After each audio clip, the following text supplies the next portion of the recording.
and kick it to Rick. Good afternoon, everyone. Today we're going to be delving a little bit into a power split device for hybrid gear train.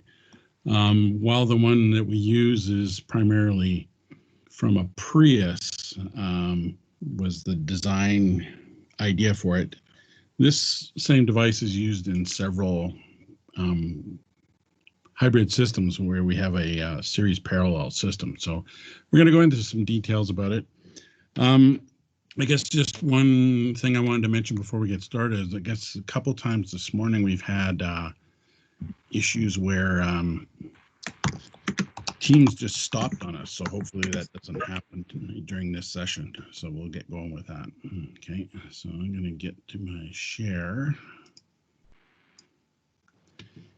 And we should see a picture of our hybrid power split planetary. Yep.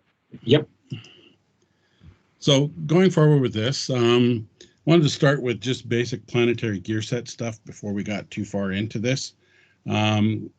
Just as a quick review, I know we probably all teach planetary gear sets. This is another one of our trainers for teaching those concepts and getting things to the students. So with our simple planetary, we can typically do 2 forward reductions, 2 forward overdrives, 2 reverses, a direct drive, and a neutral.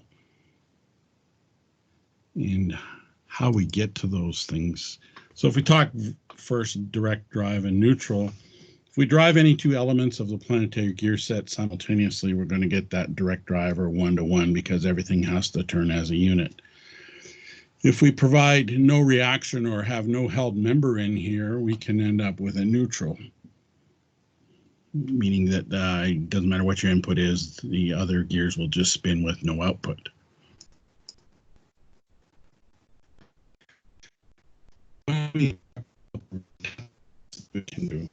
If we use the planetary carrier as an output, planetary carrier for all intents and purposes is the largest gear of these 3. So if we do our basic formula of driven over drive, the way we get the number of teeth for the carrier is it's the sun plus the internal equals the number of effective teeth on the carrier.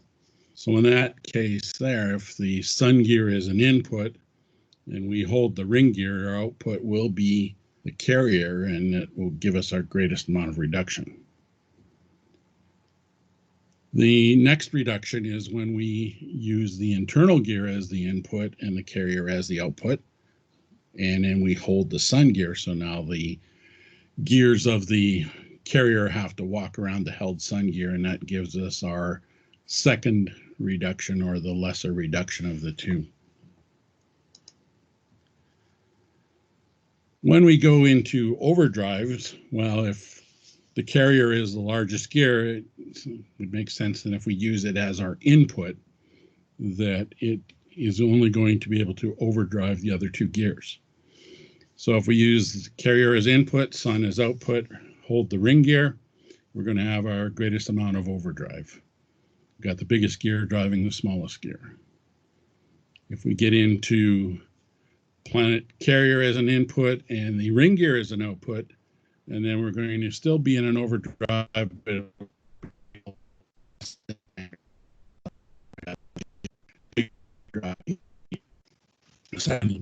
biggest gear. When we do reverse, because there's going to be a change of direction in the pinions, anytime we hold the carrier, it's going to cause a reverse action. So if we do reverse reduction, so now we're holding the carrier so the carrier cannot turn, we're going to rotate the sun gear as an input. The ring gear will be the output, and so we've now got the smallest gear driving the second largest gear in the opposite direction. This is a common way that we do reverse in automatic transmissions.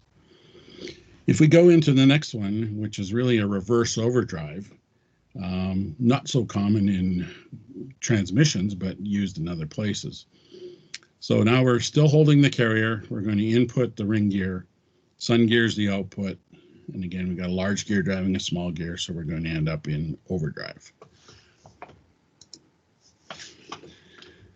When we talk about holding our reaction members, it really doesn't mean that we hold it still. Now, if we want to calculate ratios, that's what we have to do, is we have to have one member held still, and then we can go and do tooth counts and things like that. We can actually calculate a ratio fairly simply.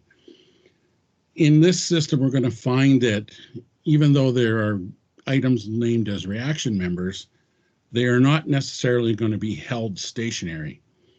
So then the ratio is continuously varying depending on the amount of reaction force we apply.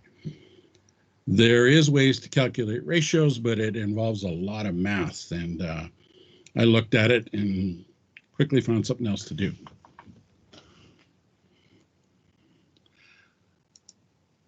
We're going to be basing the conversation on this trainer. This is our hybrid planetary gear set trainer that we have. We're going to talk about the different elements of it. And in the next clip, I'm going to let Nathan talk for a minute or two here. So now let's get a little bit more in depth with each one of the components. We'll start with the drive wheels, because drive wheels are something that are common to all vehicles. If we look, we have the drive wheels here with a handle. The front of the vehicle is labeled and identified here. So if we rotate the drive wheels this direction, the vehicle will advance. If we rotate the vehicles this direction, the vehicle will reverse.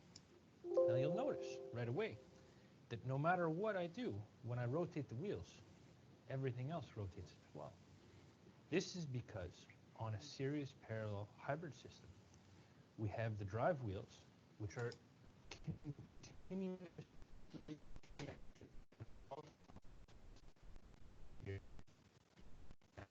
in real life. This could be a chain, this could be a set of gears. The principle stays the same. For our product, we have used a chain. Now let's take a look at the internal combustion engine. We have it located here. We can turn it with the handle. Now remember, if you follow the arrow, the internal combustion engine is only ever going to rotate in one direction. You'll see the shaft that goes through here, which is red. You'll notice the shaft passes through MG2 to get through to the planetary gear set, and it's attached to the planet carrier. So here, let's turn the engine.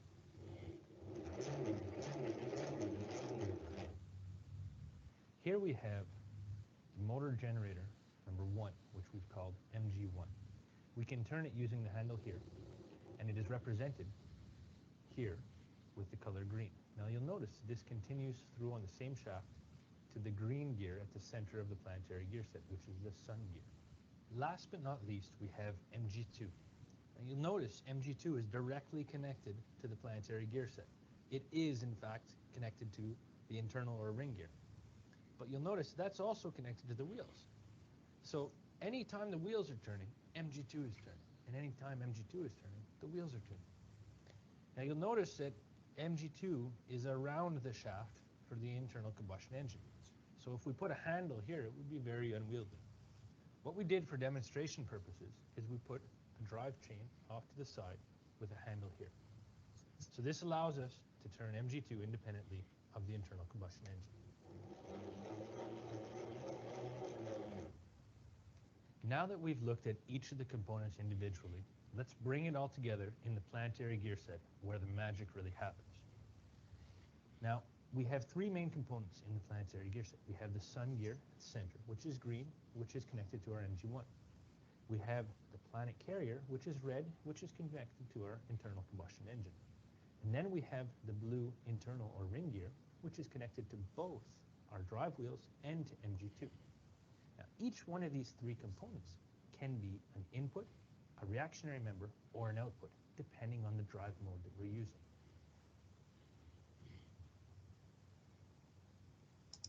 So now let's get a little bit more.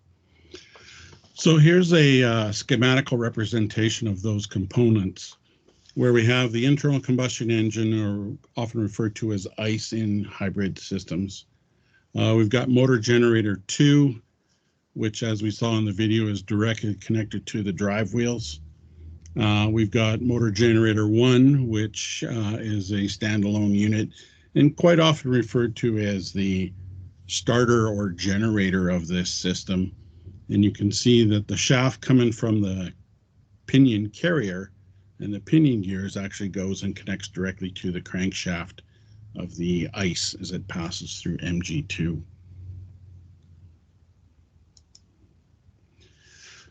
The operational diagram that's on the trainer gives us the different modes of operation that we can do. And it'll give us an indication of what's going on with each one of the different components of the system. So for example, if we look at the very first one, electric drive, light acceleration, low speed, we can see that MG1 is free, that MG2 is rotating clockwise, the engine or ICE is held because it's going to be off, so that's going to hold our carrier, and that would give us our output.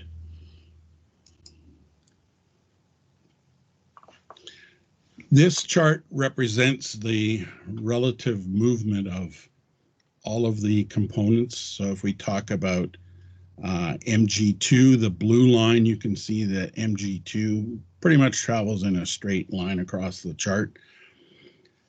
The 0 in the chart for miles per hour represents the change between forward and reverse. So if we want to go backwards, we're going to rotate motor generator 2 counterclockwise. If we want to go forward, we're going to rotate it clockwise. The ICE, again, can only really rotate in one direction. And we're going to see that it, can be off as we're backing up or even moving forward to a certain point. But there becomes a point where if we continue to leave the engine off, it's going to cause motor generator 1 to go at a higher speed. It will get to a point where it's going too fast. Because again, remember that motor generator 1 is our sun gear. The carrier is held, and we're inputting the drive wheels through motor generator 2. So a held carrier creates a reverse, as we saw in the simple planetary. And because it's a reverse overdrive, it'll get to a point where that would overspeed. So what we're going to do in that case is we're going to start the engine, which will start the carrier rotating, which will reduce the max speed of the sun gear and motor generator 1 to prevent it from really flying apart within the transmission. So we'll come back to this in a bit. But as you can see, we can vary motor generator 1 quite a bit. The other two items, the engine's off, it accelerates, and then it gets to a plateau and stays there. Motor generator 2, it's directly connected to vehicle speed. It's really motor generator 1 that causes all the interaction. And because we can do all of this, playing with this, it really becomes a electrically controlled CVT is really what this is. So this is a look at the planetary gear set again on the trainer. Now this is not an actual Prius part. This is a part that planetary gear set out of a transmission that we adapted to this trainer to create it so that we could attach the shafts that we needed to make it more visible. The aluminum pieces that you see beside it, this one here is motor generator 1. This one over here is motor generator 2. So in the combination of green, sun gear, motor generator 1, blue, motor generator 2, which is the ring gear, and again, red is our carrier, which is attached to the ICE. This is a representation that we will be using. This was done in our engineering drawings, and the teeth on the outside of the ring gear are actually for the drive chain. The teeth on the inside are not quite as visible, but they are there. So if we're doing low-speed electric drive, it means we've got the engine off. We're using motor generator 2 to move the vehicle. So we're coming from the battery through the inverter and driving the motor. And in this case, the engine again being off, which means we're going to hold the carrier still. The pinions are going to rotate, and they're going to drive the sun gear in that reverse rotation. So if we get to this. So in this video, you can see that we're driving motor generator 2, you can see the wheels turning, and you can see motor generator 1 spinning in the opposite direction at a higher speed. And like I said, that'll get to a point where that spins so fast that it's time to start the engine. Notice also that in this case,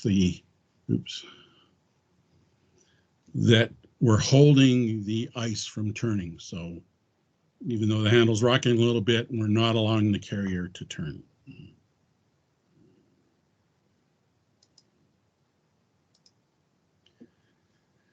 If we need the engine to start, so this is again now where we've got the engine. Let's say we're just sitting there with the vehicle parked and the battery voltage is getting low. We're not actually driving the vehicle, but we want to start the engine. We said that MG1 was our starter generator. So in this case here, we're going to use MG1. It's going to take input from the inverter, and it's going to turn the turn the sun gear. The internal gear is held by the wheels, and so the carrier will start to rotate and start the engine.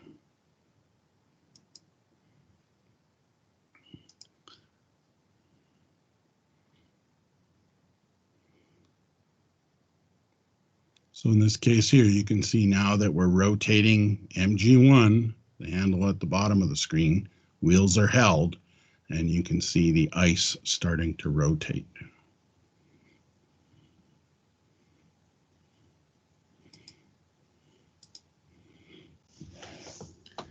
So now that the engine's running, we want to continue on down the road. And if we were to go back to that chart when we have all three devices inputting, is about in the Prius is around that 15 miles per hour, where, you know, that's the limit of the speed for motor generator 1. So now we're going to have all three moving. So in this case here, you can see that we're inputting the carrier with the ice. We're inputting MG2, which is our internal gear, and that's going to cause some output of MG1, and we're actually going to send some energy back through the inverter and either to MG2 or back to the battery.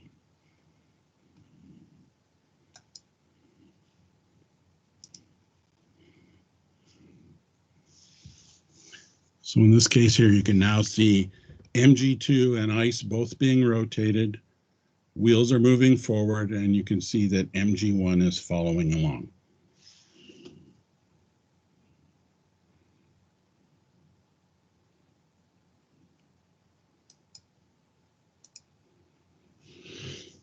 High-speed acceleration. So this is where now we're going to get up to a higher speed. In this case here, we've got, again, power split device. We're using ICE and MG2 both to drive the wheels, and we're going to increase the rotation speed of MG2 and the ICE. So we're going to start to rev the engine up. And you'll see MG1 in this next video is kind of just following along.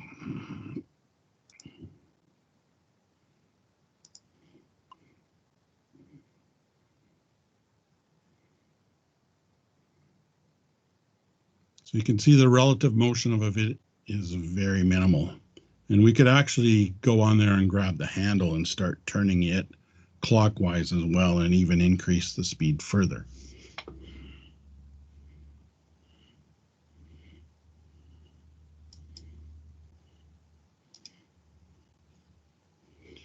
We can get into a point where we're doing what's called high-speed recirculation.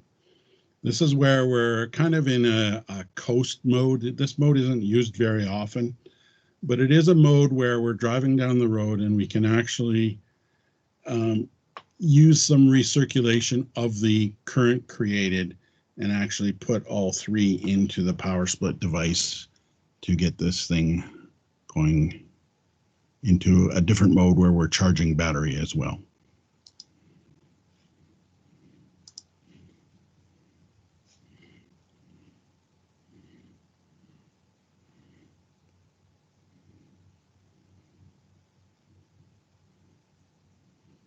So now you can see ICE rotating clockwise. MG1 rotating clockwise, which is causing the clockwise rotation of MG2 at a higher speed.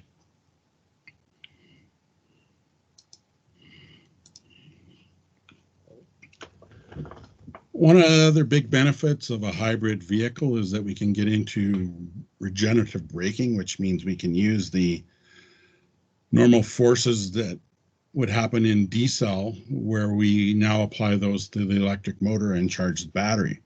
So in this case here, we can see that MG1 is not a part of the picture, and we've also turned off ICE, which means now we're holding that carrier again so that it is not rotating and all of the action. So now from the wheels, we're going to drive MG2 back through the inverter and go back and charge the battery.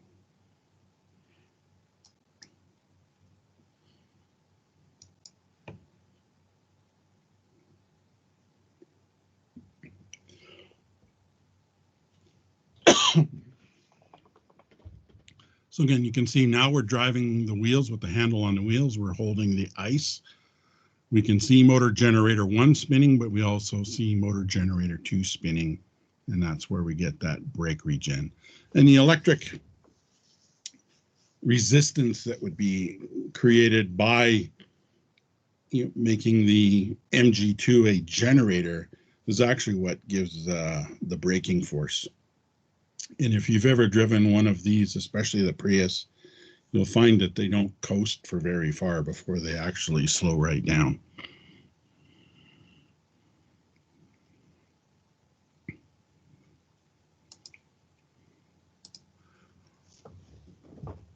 Excuse me. Moving into our reverse. So now we want to back the vehicle up. In this case, we're looking at, again, ICE is off. MG1 is not involved in this. And it's really just taking MG2 and turning it in the opposite direction to cause the vehicle to back up. And this is going to cause a reduction again as we're inputting the we're inputting the ring gear, but again, really the Planetary Gear Set doesn't play into this action at all. The gears are just rotating. It's the electric motor essentially driving the vehicle in reverse.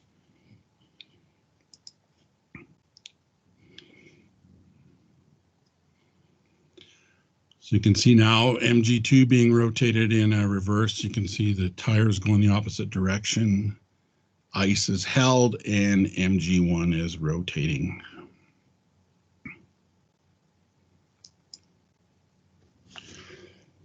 I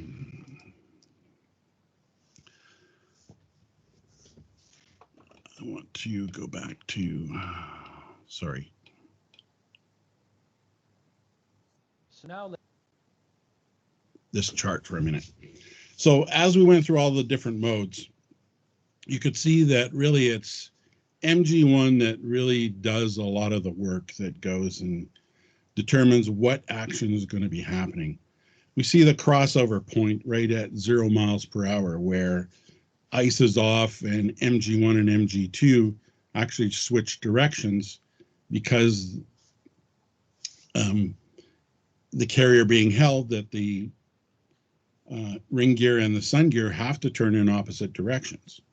So as soon as we switch direction with MG2, MG1 has to also switch direction.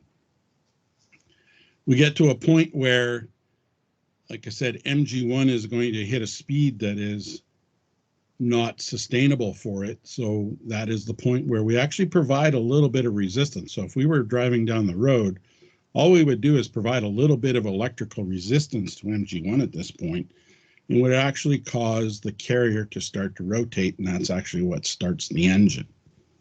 So, and as soon as the engine starts, you can see again now that MG1 changes direction and gets to a point and where we start to control it again as ICE and MG2 speed up, we will start to see changes in MG1. We're going to get to a point where we go into recirculation, and that's where we start to rotate MG1 in the opposite direction. and we can actually hit our maximum speed when we start rotating it in the get crossover and where it starts going clockwise. And that's, again, to do more with that variable ratio, whereas, you can start calculating what would the math look like to do, 80 miles an hour to get all the speeds of these devices.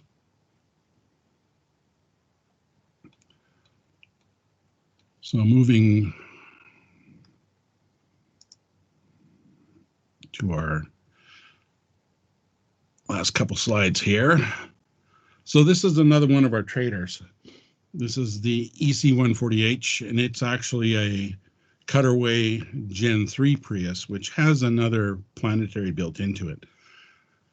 But this unit goes through all of the same modes. It's got electric motors that drive the actual parts in this case. They do turn very slow, and they're not quite as easy to see, but they are there. This one is controlled electronically to go through all of those same modes that we just talked about. So you can actually put this one in all of those modes and see all the RPM and things like that. So it'll actually give you the math. This is the gear set from it. So the power split device is this first Planetary here, where we ring gear our pinion gears, the carrier goes off to the ice. The sun gear is still connected to MG1. MG2 in this case, though, is connected through a sun gear to another set of pinion gears, and to the ring gear is common. Now, what this allows us to do is that we can actually drive the vehicle a lot faster in electric mode without overspeeding MG1. So that was the intent of doing this, is where the early ones, the Gen 2s, where we could only go that 15 miles per hour, these ones can go up in that 45, 50 mile per hour range without overspeeding MG1. And then a lot of the same things occur by using the other gears and controlling it. And that is the end of the presentation.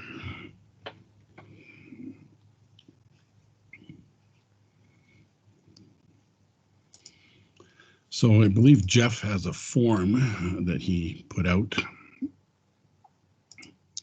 so that we could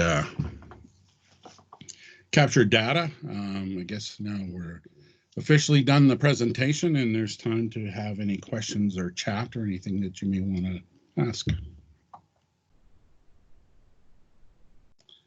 Jamie? I'm here. I'm waiting to read questions. And excuse me.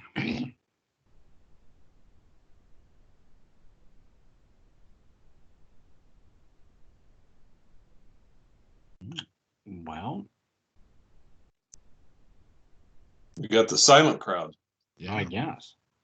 So there's a link to the forums up there in the chat. Please sign in so that we can see who is here, and we're open for questions. Do we have anything to discuss for the rest of the week?